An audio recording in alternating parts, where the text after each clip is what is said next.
I've been delivering my thoughts about weight kind of piecemeal, and people have taken it for, incorrectly taking what I've said, and I don't mean, like, you hear it one way and I mean it another way. So I'm going to try to put it all in one video so that it's kind of cohesive, and I just hopefully present it in a more clear fashion so that people don't get confused. So let's start with mass first. A craft that's heavier is usually going to carry more momentum into a crash, so it will break easier. That's pretty common thought. Nobody's really going to dispute that. Something that's lighter is going to have less momentum, is not going to break as easily. That's thought number one. A craft that is lighter is faster. And I don't mean like a craft that's like a 4-inch that's super light versus a 5-inch that's super heavy. I mean 2 5-inch crafts, or the same. If I just took 50 grams off this quad, it's going to be faster. That's fact. It doesn't, I'm not comparing different motors, I'm not comparing different props, not comparing any of that stuff. Lighter on the same craft is going to be faster, and that's a really hard one to dispute as well. That's fact. Something that's heavier just cannot move as fast as something lighter if they're the same thing. When you have a heavier quad, higher KV and steeper pitch props just don't work out as well. When you have a heavy quad and high KV, the motors blast their power all the way up, and because the quad isn't actually moving through the air so immediately, the amps go through the roof. So you kind of have to keep your KV moderate to low on a heavier craft, which is past about 300 grams for a 5-inch, to manage the amps. It's going to just be too much, and it's not really going to get you going much faster on a heavier quad, because the props just can't work, because it's trying to do work, but the craft has too much inertia and it's too difficult to move, so it's just not going to work as efficiently. So in general, you want to run steeper, shallower pitch props and lower KV motors on a heavier quad, which is another reason why I prefer lighter quads, because I like having a quad that's fast. Let's say this quad makes 10 kilograms of thrust and it weighs 1 kilogram. Just because it has a 9 kilogram excess does not mean that it can lift 9 kilograms or even 4.5 kilograms. Because as I said, in a hover, props work differently. In a hover or in a static load situation, the air around this prop is not just blowing straight down, it's recirculating around. So the prop actually becomes much less efficient when it recirculates when that happens. So you're not getting your full lift capacity, and our thrust numbers are relatively meaningless. The bench test numbers of thrust are also very hard to read, because once you get up there in the thrust numbers or the high RPM, a couple of RPM on the bench actually equates to a lot of change in the air. So you have to be really careful about how you read those numbers. But in general, that concept that you're not going to be able to lift the capacity that the thrust capacity that you're actually making it's the same for the quad weight. So if you have something that's heavier, it's going to have more of an impact than you would imagine. It's not just 50 grams. It's because you're putting more of a static load when you punch it, more of a static load when you try to turn and flip a 180. It's just not going to perform as easily or as well. A heavier quad is going to be less susceptible to crosswinds. It's going to track easier. That's also a very common notion. Like if you look at wings, they bounce around in the air, and that has nothing to do with the quad. But if you have a heavier wing or a heavier RC plane, it does not bounce around as much. It's the same thing in quads. When we're flying around, we don't get the bouncing, but if we have a very light quad, a crosswind will blow you off track. Heavier quads are going to track through the air easier. That being said, let's go into the floating discussion, or the hang time discussion, which I very clearly stated that people didn't seem to hear correctly. 15% weight difference on a quad will not make a difference for hang time. And I'm going to discuss the battery dilemma, why that is. But just intuitively, math-wise, yes, of course, a little bit of weight, 1 gram of weight is going to make a difference, and you're going to get more launch time, more float, whatever. The math works out correct, and it's intuitive, and it makes sense, and I agree with it.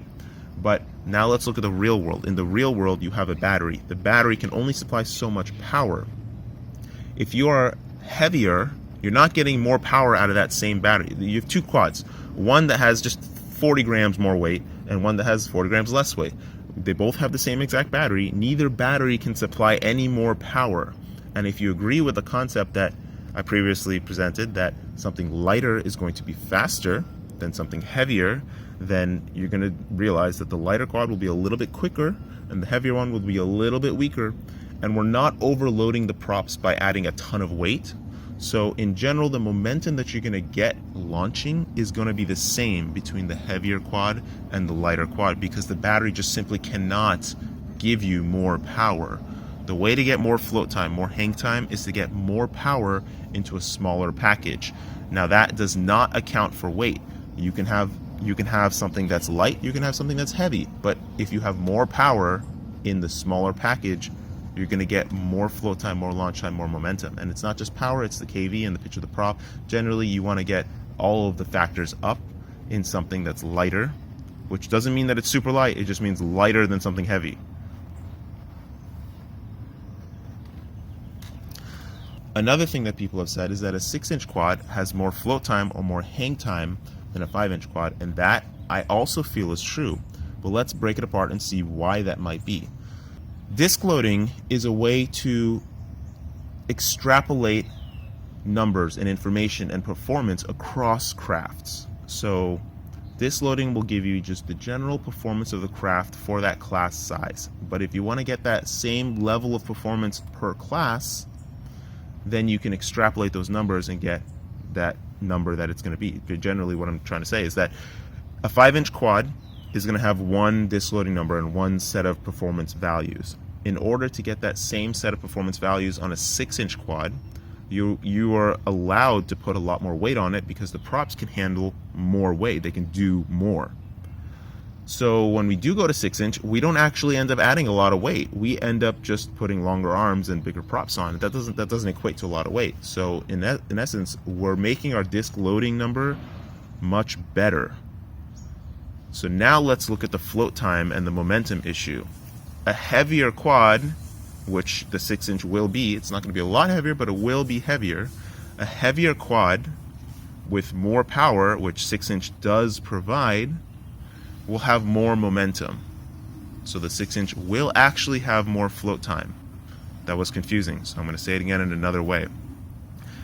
The 6-inch quad will be heavier than the 5-inch quad, yes. The 5-inch quad will have more of a disk, it will have a worse disk loading number because the props are smaller and they have to manage the weight.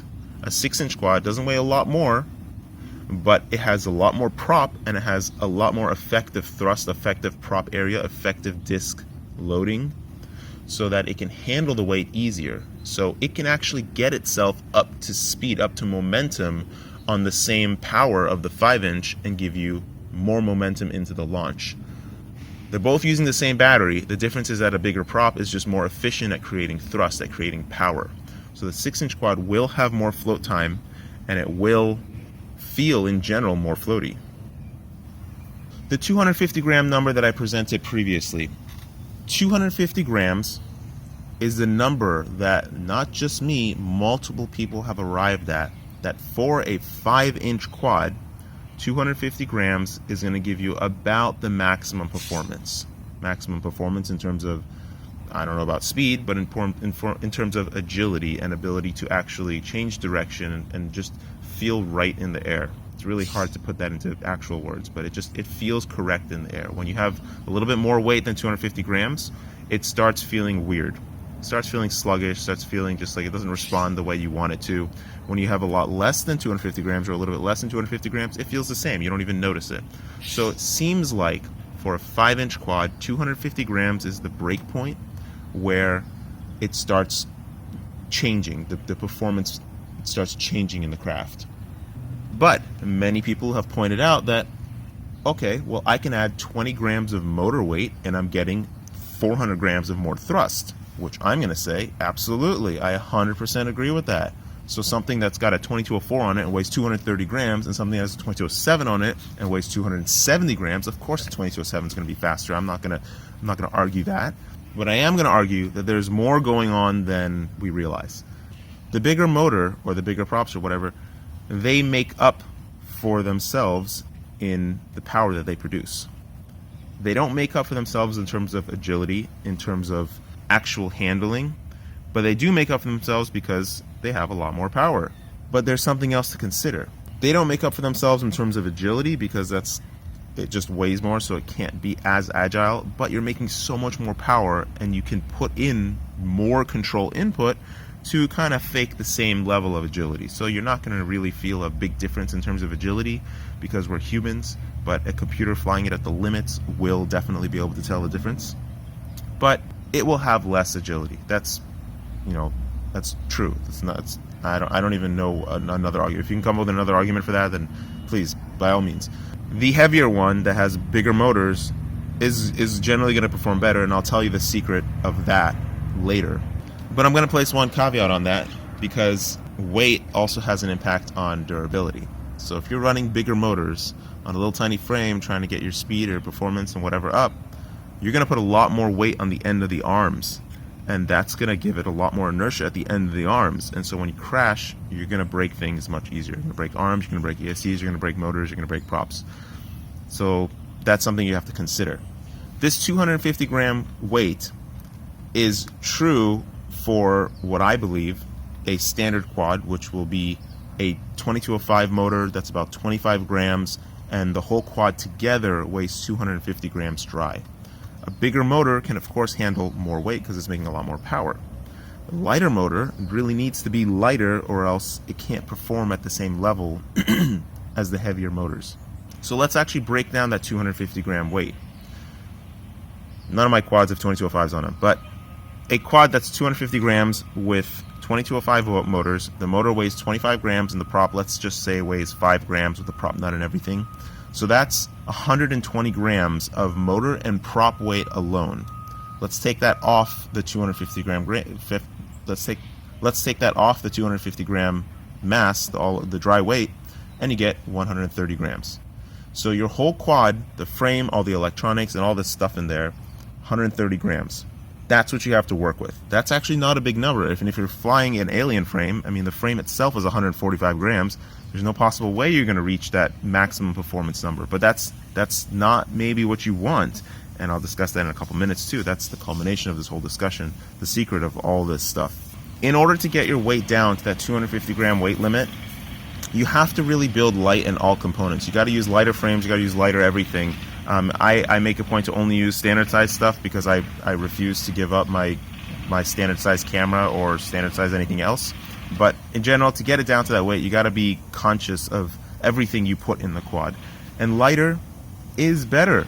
If you have lighter components and lighter frames and lighter all this stuff, it's better because you can put more motor weight and more prop weight on your quad. So another concept that was skewed by people that were listening, and they all, I mean, who's gonna disagree that a camera that weighs 5 grams lighter is and it's the same camera is better than a camera that weighs 5 grams more? No one's gonna dispute that. Lighter is always better, especially for things that fly. Lighter is better. Now let's actually get into the secret meat, the secret intuition, the aha moment that I had recently that actually made me want to make this video. Heavier motor implies that you're going to have more thrust, more power, more torque, more control. So when I say heavier motor, I mean you're going to get all that stuff. Having a heavy motor implies that you can carry more weight. Great. For acrobatics, and a lot of the time for racing, sometimes we have too much power. Sometimes our power is just too much and we can't fully control it. This is getting into the idea that Stu said that heavier quads are faster, and he said that humans need to have some sort of a handicap. In my last video, you saw that I came out of a dive and I was not my fingers were not properly calibrated to this quad, and I went right up into the tree because I gave one tiny little blip of throttle too much. The throttle on this quad, because it is so light and has so much power, is very sensitive because it has so much power. When I'm coming out of dives, I basically don't even need to touch the throttle. I basically just need to tell it I want to go forward, and it's going to stop. And it's just like, it's wild how much power this quad has. So I have to calibrate myself to it.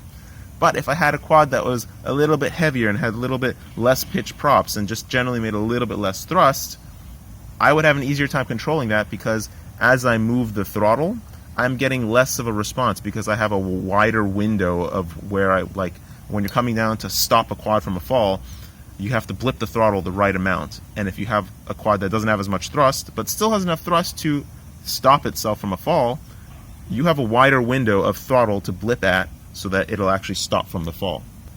So finally, the culmination of all this, a heavy acrobatics is entirely personal. If you like a heavy quad for acrobatics, it's great. It's good for you. You're not getting more throw time, more launch time, or hang time with a heavier quad. But if you like a heavier quad, that's fine. I personally prefer a lighter quad because I like the pop. I like having that punch, that immediate power when I need it. And I like flying with a lot of overhead. I don't like pushing my throttle all the way up to 100% ever. I want to stay maximum 70% at all times, except for when I'm launching the quad, and that's what this quad does for me. That's why I love this setup. I'll learn to manage the throttle. As long as I have that extra 30% overhead, I feel much more comfortable flying, much more confident flying. So again, the final meat of this whole discussion. People that fly acrobatics, most of them, a lot of them, generally say they prefer a heavier quad. And they also prefer this HQ prop. This HQ prop is not a very thrusty prop. It's good at making static thrust, but it's a very low-pitch prop, and it's very flexible. So when you do punch it, it kind of just flexes out of the way, and it doesn't really give you all the power immediately when you're like going down or going backwards into your own prop wash. So people that fly acrobatics, they prefer a heavier quad because it buffers their control.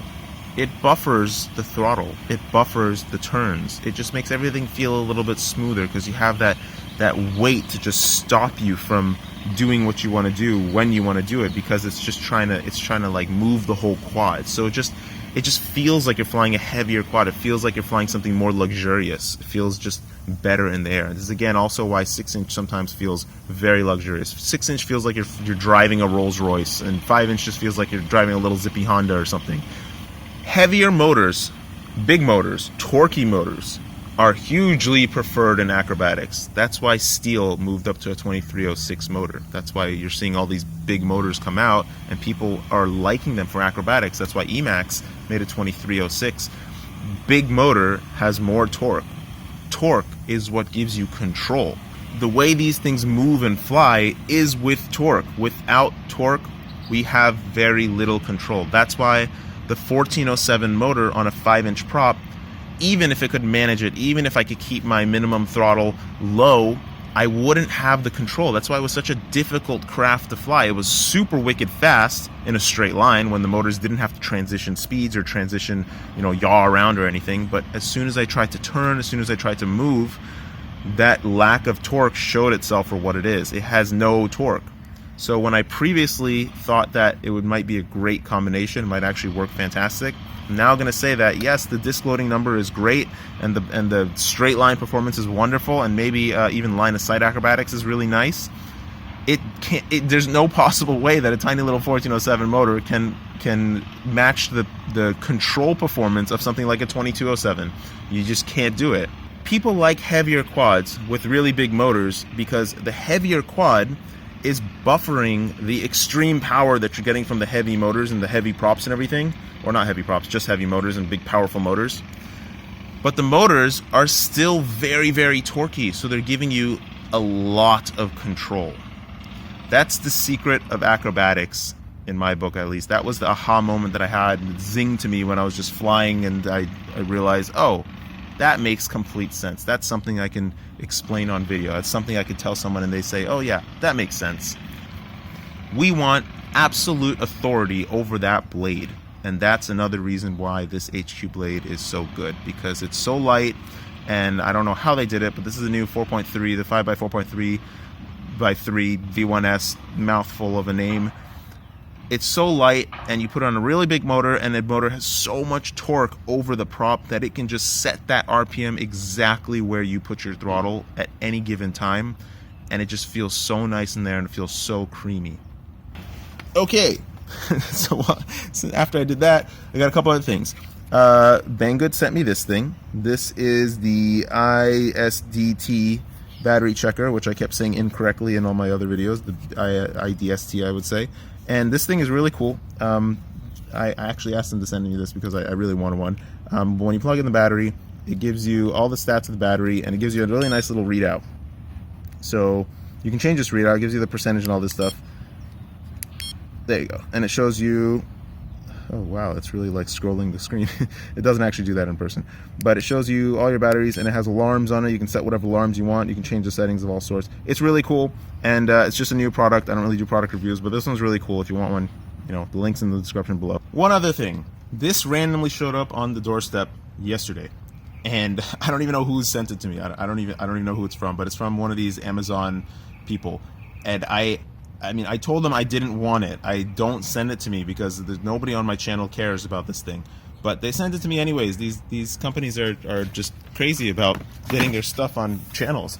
Anyways, I'm gonna open it. I haven't even opened it yet. I haven't looked at it. I was completely uninterested in this thing, but I'm gonna open it and basically ask you guys, so you can see it, basically ask you guys what you think I should do with it. I'm not gonna take that thing, but that's the product.